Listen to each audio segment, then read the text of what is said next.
أعوذ بالله من الشيطان الرجيم بسم الله الرحمن الرحيم. Iohn 10:13 or John 10:13. The words I and my Father are one. Ego kai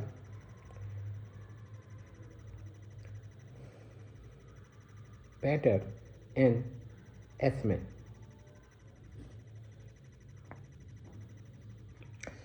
Thus this verse proves that Jesus is God.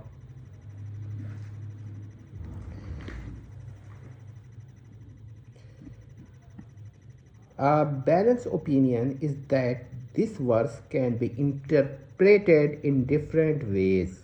Number one, in support of Trinity or Tri-Unity. That is, there are three hypostases in the per se subsistent ousia of God. And the per se subsistent ousia may be termed as Godhead or divinity as well. But we will use the word per se subsistent ousia. It may be used in support of uni-unity. What does uni-unity? It is opposite of tri-unity or plurality in unity. That is no plurality in the per se subsistent ousia of God. Plurality of hypostases in general. Uni-unity means no plurality of hypostases in the Godhead of God or per se subsistent ousia of God. Both type of interpretations is possible and none of the two is impossible. However, based on different theological backgrounds, one may declare one type more possible than the other. More probable, not possible. Both are possible. None of the two is impossible. But depending upon one's personal theological background, one may say that this is probable and that is less probable, or one of them is more probable than the other. But we present in the present video that both are possible, and we are concerned with the possibility and rejection. We will defend the possibility of both type of interpretations, and we will reject the impossibility of any one of the two type of interpretation. So what is I? Now we present the verse. I and my Father are one. Ego kai Pater and ἐσμεν. So what is I? I is a pronoun, first person pronoun, grammatical pronoun. So I, that is the first person pronoun. Its subject is Isus, I-E-S-O-U-S, Isus. The second hypostasis of the triune God or God the Trinity or God the Tri-Unity. Father or Pater is a common noun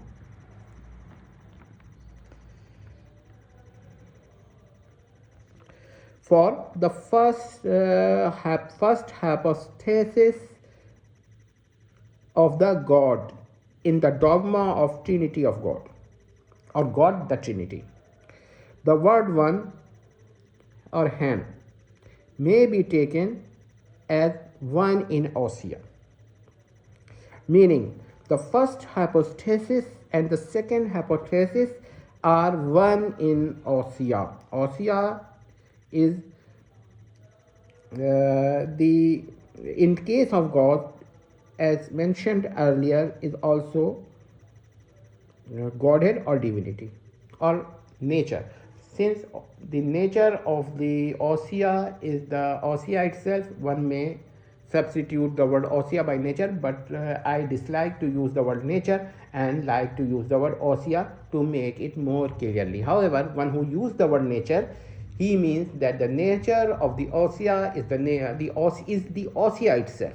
So he may use or substitute the word ousia by nature, but not it may create confusion.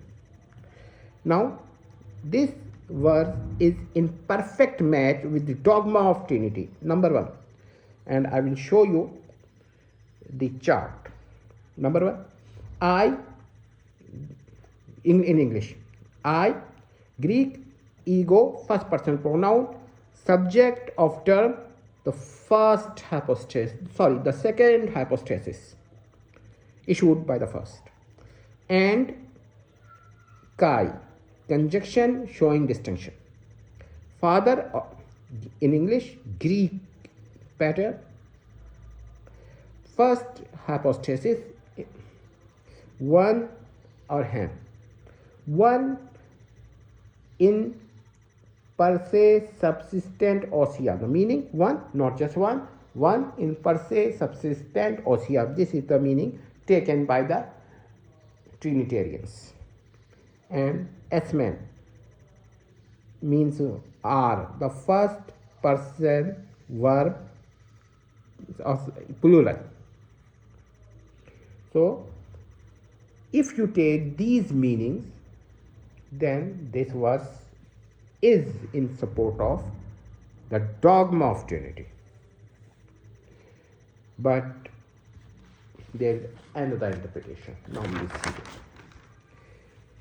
The same verse is in harmony or in support of the dogma of Uni-unity, that is, no plurality of hypostasis, or no plurality in general in the ousia, per se subsistent ousia of God. If the subjects of the world are different, the meaning, the verse supports the dogma of Uni-unity as defined above. The word I or ego, the subject is Isos, and the word Kai, the word shows distinction. Father, the subject is not the first hypostasis but the supreme being, and the one, the word one or hen, one in alliance, one in agreement, one in plan, one in purpose, one in scheme. In this sense,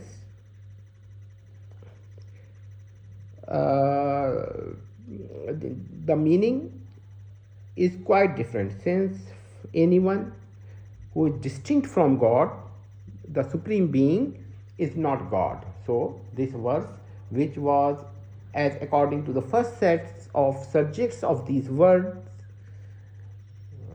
was in support of Tri-unity or Trinity. Now it is in support of Uni-unity, or you may say that unity without plurality. So it depends upon the choice of subjects of the word. So I, Greek, ego, and subject of the word I or pronoun Isos, Iesous, and Kai, word for distinction. Father, Pater, Greek, supreme being. One hen, one in purpose, one in agreement, etc. And are ΕΣΜΕΝ, first person plural verb. Now we have seen that this verb can be interpreted in both types of unities, the Trinity or Tri-unity or Uni-unity. This means that the verbs may be interpreted according to different sets of subjects of the words in the verse. Conclusion: both types of interpretations are possible. None of the two is impossible. If one is probable, it is due to the theological background of a theologian or a reader. If one accepts any one of them, it does not mean that the other is impossible. So, if you consider that the one set of subjects of these words is more probable or probable, then you cannot say the other is impossible. A very balanced opinion. Trinity, now we say Trinity, three hypostases in the ousia of Supreme Being. Nature, the nature of divine ousia is the ousia itself. So, and the Uni-unity, no plurality of hypostases or no plurality in the ousia of the Supreme Being or in the ousia of God. So, this is the thing. These words can be interpreted as according to the dogma of Trinity and even as according to the dogma of Uni-unity. There exists within New Covenant certain verses which are oft presented as text alleged in support to the dogma of Trinity or Trinitarian unity, yet these same verses may be interpreted in favor of dogma of Uni-unity or dogma that there is no plurality of hypostases in the per se subsistent ousia of God. Thus, interpretations of either kind remain possible and none can be asserted that it is thereby rendered impossible. But however, one more thing, let me say just one more thing, that as according to personal theological backgrounds, one may declare one meaning or one interpretation probable. I will not say the word improbable for the other, but I can say that one is more probable than the other as according to the preoccupied theological opinions or discussions or beliefs. So it is not in the text but in the theology, where you can say neutral opinion. These words can be interpreted on either side. Hope that this will help our readers. We will discuss next word next time.